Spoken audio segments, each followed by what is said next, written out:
Hello everyone, यस भिडियोमा तपाईहरुको लागि 10 वटा लोकसेवामा सोधिने जीके प्रश्न लिएर प्रस्तुत भएको छु। भिडियो स्किप नगरिकन सबै हेर्दिनु होला। ल त हामी अब आफ्नो प्रश्नतिर लागौं। प्रश्न नम्बर 1, नेपाल कुन अक्षांशमा पर्छ? यसको सही आन्सर उत्तरी। प्रश्न नम्बर 2, नेपाल समुद्री सतहबाट कति टाढा छ?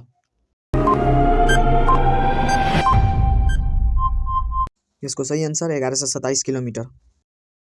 प्रश्न नम्बर 3, नेपालमा कतिवटा राष्ट्रिय निकुञ्ज छ?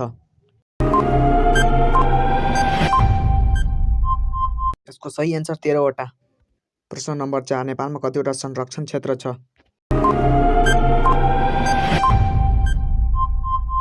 यसको सही आन्सर 6 वटा।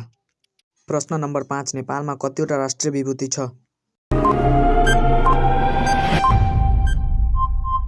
यसको सही आन्सर 18 वटा।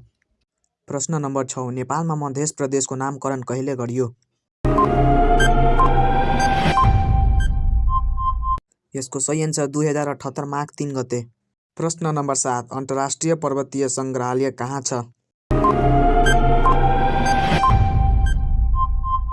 यसको सही आन्सर पोखरा। प्रश्न नम्बर 8, पातहरू हल्लिँदा कति ध्वनि उत्पन्न हुन्छ?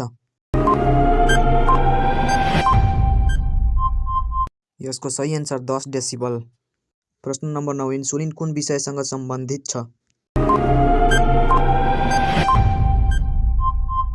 यसको सही आन्सर मधुमेह। प्रश्न नम्बर 10, नेपालको कुल क्षेत्रफलको कति प्रतिशत भाग तराई प्रदेशले ओगटेको छ?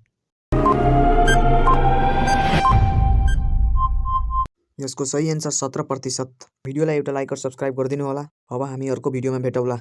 धन्यवाद।